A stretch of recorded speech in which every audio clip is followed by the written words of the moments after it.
Okay, I just wanted to briefly make a few statements on how to, for guaranteed, get blocked from my channel. Now, I try to be fair, I try to be open, but my channel is a Christian channel. Big surprise to you atheists out there, big surprise to you Muslims out there, big surprise to the gay and lesbian community. It's a Christian channel. My channel is to promote Christian theology, Christian theism, and to give answer to you for why we stand on the principles that we do and why we know what we know and what we actually know. That's the channel. It's not to promote other people's videos unless they're fellow Christians that I've approved, and then I'll come on here and say, watch this video. If not, then I'm not here to promote anyone else's videos, not yours. So I definitely, number one, I don't allow other people to post other videos. None of my videos allow for the posting of other videos because it's not my job to promote Luciferian doctrine and atheistic diatribes. That's your job if you want to do it. And again, little side note, atheists, if you really believe there is no God, why are you bothering to evangelize? But watch my video on that one. Number two, don't be insulting to the speakers. When I go out and interview someone like Dr. Fernandez and we get the video and they've taken time to be on a YouTube channel, I don't have time for some ignorant person that doesn't have the time, whether be they Christian or atheist, that are not educated on the issues, that haven't spent years in study at major universities to come in and just insult someone. If you want to ad hominem yourself. We don't have time for it. So I will block for insulting anybody that I interview and anybody whose image I post, because they're not able to defend themselves. It's not their channel. It's my job. So I will delete the post and I will just block you, period. I don't have time if you're insulting my guests. And the same goes for my deletions. I reserve the right to delete anything that I want to delete, any post, period. You do the same on your channel or do it any way you want to.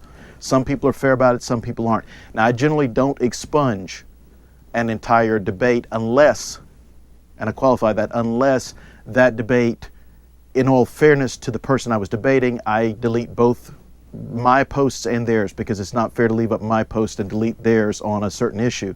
Especially if I find out you're just a troll wasting my time and you don't really believe what you're saying, you're just trying to put stuff out there to make trouble for Christians and others. Go get your own channel, make your own videos. And number three, there's nothing that annoys me more than someone that comes on just to post and doesn't produce a video. It takes time and money to produce these videos at a certain quality. Just to produce the videos with Dr. Fernandez, I had to travel to North Carolina to interview him because I couldn't afford to go to Washington State. So when you come in here and you want to insult something that is an actual production value, even if some of us are recording, even the small recordings that people make on their computers cost money. So if you're not producing videos, we don't want to hear from you. If you want to be insulting, just go insult someone else, waste their time.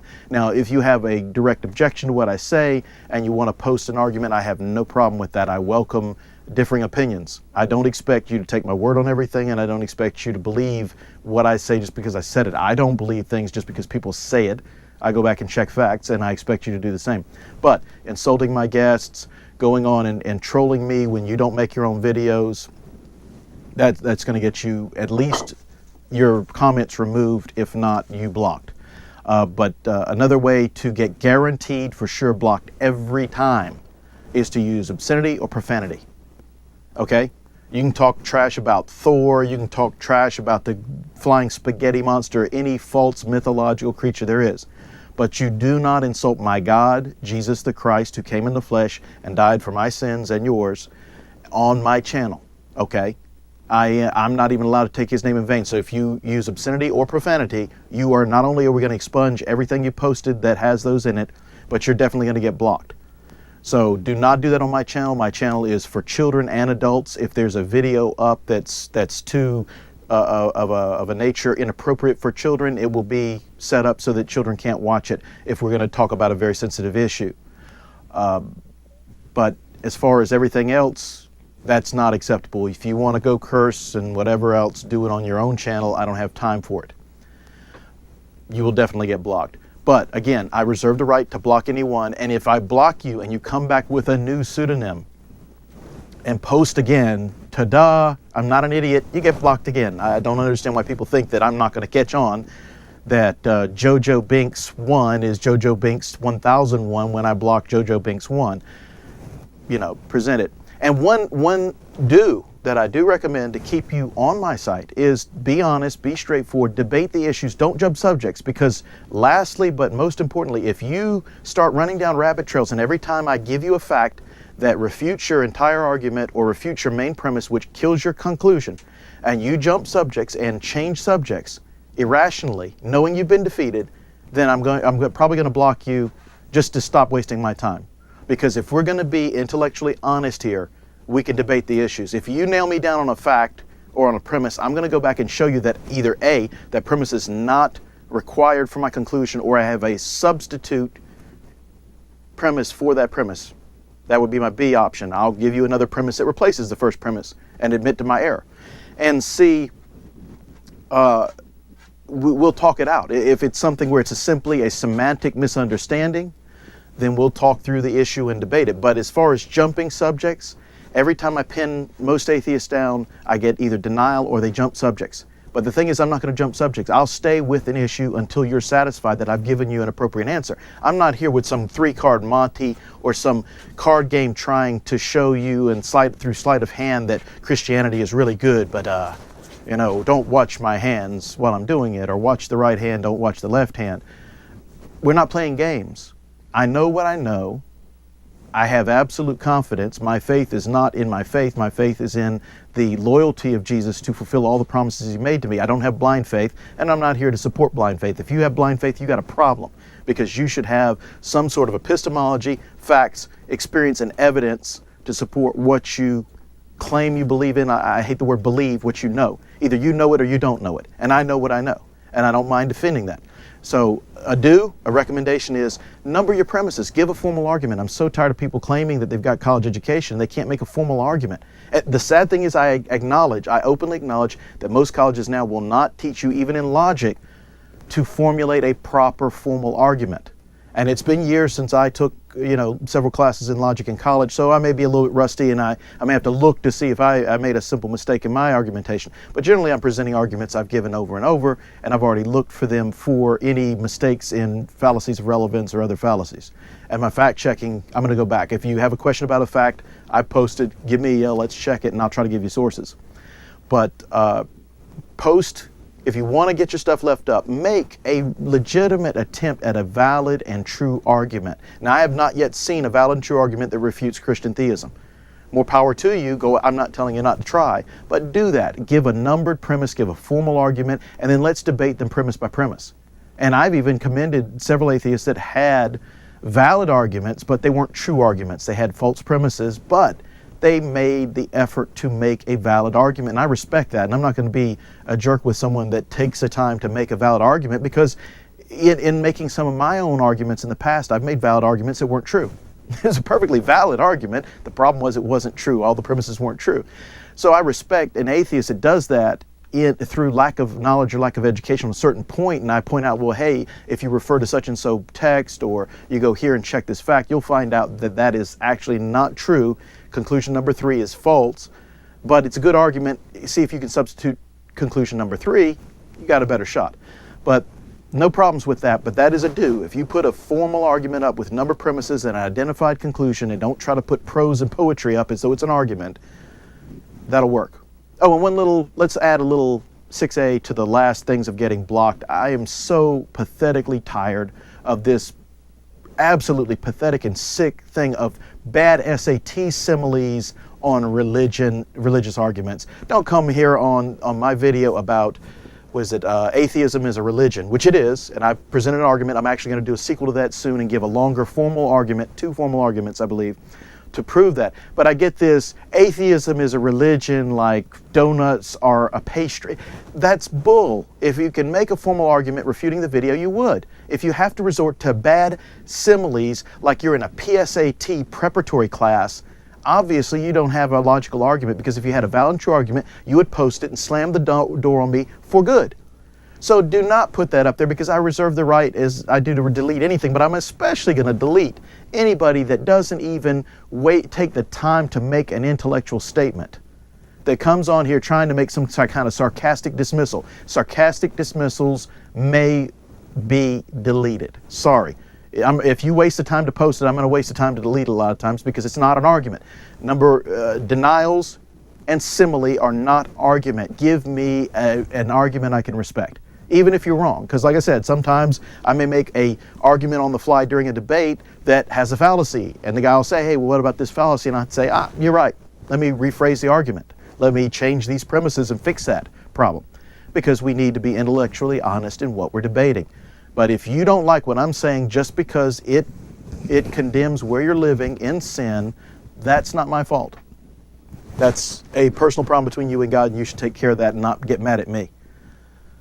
So let's be intellectually honest. If you don't have any intellectual and logical, epistemological proof of what you're talking about and that I'm wrong, then go deal with it. If you have to change your life, the reason people hate Christianity and Christian theism so much is unlike all the other world religions that say, go do a few good deeds and you'll be okay, or do nothing and you're going to make it.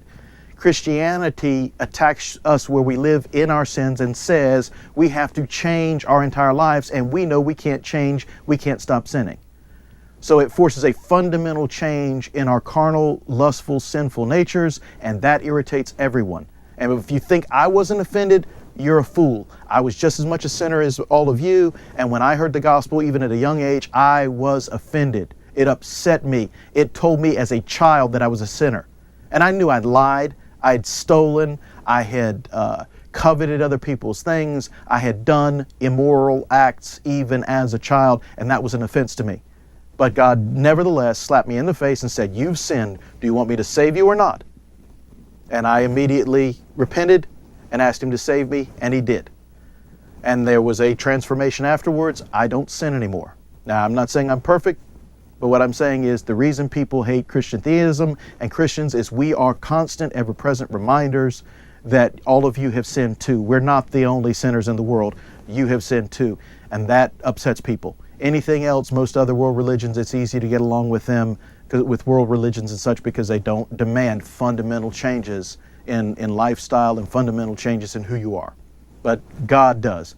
But the beautiful thing for those of you that don't know is that the beauty of Jesus as God, when he came as a man, so he is familiar with all the temptations we have, all the problems we have, all the hardships, heartaches, death, suffering, lusts, etc. And he didn't sin at all. He didn't fall for them because he wasn't a slave to sin like us. He was not born under the curses we were.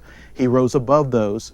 And then he took the time to say, I will save you from it. You can't change you, but I can change you, and I will. And so he does all the work for us.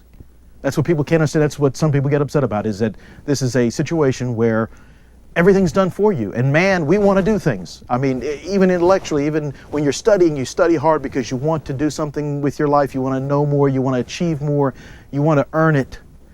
And yet, God says, you can't earn it. I'm God. I can try to lift you up to my level, not in power and understanding, but in relationship, and have relationship with you, but you can't do anything to earn it, and you can't make that transformation in your life. It's great, but it is a stumbling block. Jesus himself said that is a stumbling block to the people. That is a problem because people want to do it for ourselves. We want to be independent. And God's saying, listen, I want to give you total freedom. I want to give you a modicum of independence, but I want you to be dependent on me. I want to have that relationship. For those of you who can't relate, think of it if you have a pet. If you have a pet, you still feed the pet, you still water the pet, you still clean up behind the pet. And then you get a little indignant yourself when the pet doesn't respect you when you're pouring his food. That's the relationship with God. He wants to have relationship with us where we are dependent on him so that we don't forget him, so that we're still coming back every day saying, I love you, do you love me? In this case, we know he loves us because of all the sacrifice he has made. That's the beauty of serving a righteous and loving God, not just a righteous, austere God that's not loving. God would be a terrible God to serve if he was not loving and compassionate, if he was simply austere and gave us justice. And I'll deal with that in another video, but just preliminarily that's what God wants. And when we get too independent, we forget to go back and talk to God, commune with God, and have relationship, and that is the point. God took time out to create us to have relationship with us.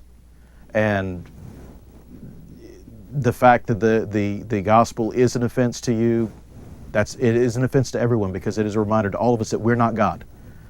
You know, that's the myth of atheism and all the other isms, is that we want to be our own God, or we want to create a God in our own image that doesn't require us to do anything so we can be slackers. Whereas Jesus said, no, I'm God. I'm going to live a life, show you by example how to live. You can't live this life as perfectly as I did. And when you realize you can't, you know, you can't keep up with me, you're sinners. And now I'm going to say, now that you understand why you need me, I'll save you, if you'll repent. So that upsets everybody. It's not so simple as, you know, meditate and you'll get there, sing Kumbaya and you'll get there.